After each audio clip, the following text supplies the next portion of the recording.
Hello and welcome to Trojans Live. We are talking to Keary Colbert. Tonight we're talking to Keary Colbert right now. We know the receiving core will be a huge part of whatever USC is doing offensively. So we welcome in the wide receivers coach, Keary Colbert, Sean's old teammate. And if you're watching on Zoom, you can see the background that Keary's rocking. Casey, what do we got right there? Is that the All-American Sean Cody just stomping all over Aaron Rodgers? Is that what that is? That is the All-American right there, and he was also my my locker mate, man. We had lockers next to each other, so that's my brother, man. And I'm happy to be on with you guys tonight, and excited to talk about spring football. Keary, you get a sack there, or was he going down and you're just jumping on the pile? What's going on? JOP there. That's a JOP. That's a jump on the pile. I was trying to get my points up in Ed Ogeron's room. Want another point on the scoreboard there for jumping on Aaron Rodgers. No, but Casey, Hall of Fame jump. Yeah. Oh, yeah. Well, it's always good to talk to my locker mate, Paolo. He guided me through a lot of tough times. As a young man growing up through the ranks there at USC, Keary was my mentor, making sure I chose the right path. But it's good to talk to you again, Keary. We're into some spring ball here. What do we got? We're 2 weeks in here, man. How's the group looking? How's it shaking out there on the field? Oh, it's been going well. Obviously, we lost a lot with Tyler Vaughns and Amon-Ra kind of departing us, going to the NFL, losing Elijah Vera Tucker. And, of course, just throughout the team, it's this time of the year where you're losing guys to the NFL and you're trying to develop some of these young guys. But, it's been going well. I'm excited about how the guys have been playing in practice. And I think they're taking advantage of these practices. And I think that was the goal for us as a team, is to just take advantage of these 15 practices leading into training camp. Once we get back to training camp, we'll kind of start dialing it in and kind of get it focused in more on the season. But right now it's just about player development. And, there's no depth charts and things of that nature, but player development is key right now. You mentioned it. You lose Amon-Ra St. Brown, who was phenomenal at Pro Day. You lose Tyler Vaughns, who's right up there in the USC record books with his name near yours. So Drake London is sort of the presumptive number one. That's the way he'll be perceived, at least. I don't know if that's how it exists in your room. He played like a number one last year, so no big deal, except it's a little bit different now when you're sort of the guy that everyone's looking at. He played like a number one last year, but he knew he was playing with older guys in Amon-Ra and Tyler Vaughn. So what are your conversations like with Drake now that he is perceived as the number one, not necessarily by the media, but by defenses, by his teammates? Everyone's sort of looking at him as the go-to guy.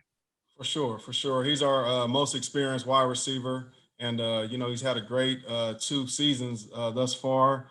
And, he's taken that leadership role in stride. And, he's kind of leading by example. That's the type of guy he is. And, we're just kind of we're looking forward to just kind of mixing and matching the pieces in the room and really just kind of getting ready to put our stamp on what the receiver room and the position group will look like this year. But, Drake has done well this offseason, obviously, with it being his first official, football offseason, not playing basketball and things of that nature. He's having a great offseason, as are the other guys in the room. Keary, you had a new young man who's going to be in our show tonight. Join your room, KD Nixon. Talk about what kind of leadership or what kind of stuff he brings to your room, being that veteran guy who's seen that Pac-12 experience. Yeah, he's another one again. So losing Amon-Ra and Tyler, can't mention it enough. They played a lot of football for USC, but gaining a KD Nixon who has played in the conference, he's played a lot of football. He's had a lot of production. Just having his leadership with us has helped us tremendously. It has honestly made the transition so much smoother when you think about the experience that we've lost. He's a great football player. He's a great young man. He brings and provides energy and positivity to the room. He's another one that's a leader. Just because he's one of the older guys in the room, and guys just kind of look to him as a source of energy. And I think, he's mixing in well with the team, and I'm so excited to have him be a part of what we're doing. And I think he's gonna have a great year as well. Yeah, we're talking to KD Nixon coming up on the show. We're also going to talk to Gary Bryant Jr. Right now, you're listening to Keary Colbert, the wide receivers coach. And speaking of Gary Bryant, last year's hard to put into context, Casey, because you look at it as 6 games. Well, Drake London through 6 games of his freshman year had 3 total catches. So if his freshman year ends there, we go, we don't know what we got for Drake London going into his sophomore year. Well, it didn't end there. He basically scored a touchdown at least in every game for the remainder of his freshman season. And it did seem like Gary Bryant was close to breaking out at the very end of last season. He had that huge kickoff return against UCLA. You were starting to get him involved in the offense. He ends up with 7 catches over those 6 games. Did you feel like he was close? And do you feel like he could be a breakout person in your room this season? Yeah, for sure. I mean, he developed tremendously through last season. He was playing behind some experienced guys, and I think the biggest thing for him is that he gained some wisdom, some knowledge from those guys. Just kind of seeing the process of college football, how those guys prepared. I know he was ready to play every week in and week out, and we had talks throughout the season about just staying patient and trusting the process, and understanding that his opportunity was coming. And we talked about it early this spring as well, just how far he's come from last spring as an early enrollee to now. It's like night and day. And I think that's a lot of the guys, year 1 to year 2, you see big jumps, and you'll still continue to see jumps from 2 to 3, 3 to 4. So I just think now, I think he's excited about, being out there and being able to run out there and get the bulk of the plays. And, I'm excited for the year he's going to have as well. He works very hard. He's very diligent in his work. And, I'm excited to watch it come to fruition this season. Coach, it's spring ball, and you guys aren't getting ready for a certain opponent. You guys are just, facing each other every day. And, it starts to wear on those guys. And then the smack talk picks up. How's the smack talk with Dante Williams, your wide receiver group, versus Dante Williams' group, man? Who's winning the smack talk battle? I've been hearing from my little birdies, man. The defense is kind of playing pretty good out there, man. What's going on in the field with you and Dante Williams? Any smack talking going on?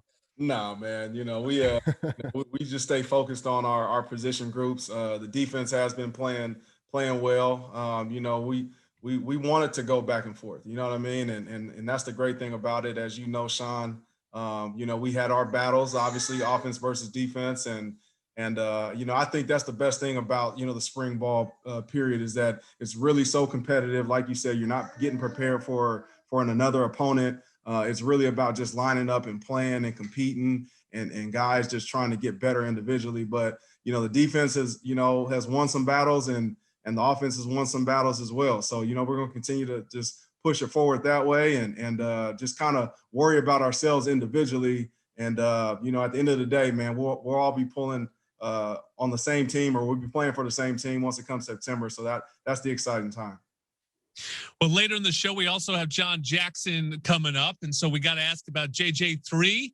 How's his camp been? We know, he's he got his first catch out of the way last year. What's he looking like on the practice field? Yeah, he's another one, experienced guy, been here for a little bit. And again, I think the longer that, you are in college, the more confidence you are. I mean, the more confident you are. And, he understands his opportunity now. We're all just trying to continue to just push ourselves, and he stepped in, throughout this spring and honestly throughout last season, just kind of just trying to find his role, within the team. So, obviously, again, with losing Amara and Tyler and some of those guys, it's really open door for a lot of those guys in the room. And I think that they know that. And they've been preparing. Preparing that way all winter and all spring. How much is Dad just blowing up your phone, saying, let's get my boy the ball a little bit? I mean, that I know he's blowing up my phone, so he's got to be blowing up yours. Nah, he don't blow me up. That is my guy, though. I do need to reach out to JJ. Pops is. I've known Pops since I was a senior in high school. He came and interviewed me down in Oxnard, did a piece on me, and we've had a great relationship since then. And I always love talking ball with him, and I'm excited that and honored, honestly, that I get to coach, his son. Again, our relationship that we've had over the years, and you know, he's a legacy. You know, JJ3 is a legacy kid, man. So I know it means a lot to he and his family that he's suiting up for Cardinal Gold. So, you know, I'm trying to do my best to just help best prepare him, you know, to be the best receiver he can be. Not just a great player, a great coach, Keary Colbert. Go out there and follow him on social media. He is multifaceted. He knows about music. He knows about culture, man. I stay plugged into Keary Colbert's Twitter, man. It's my favorite follow, Jordan. I appreciate it. Casey, how about that hoops run? Man, I was excited, man. I was probably the biggest fan all year. You were. Oh, I was my bracket had SC going all the way. I had SC and, in Baylor.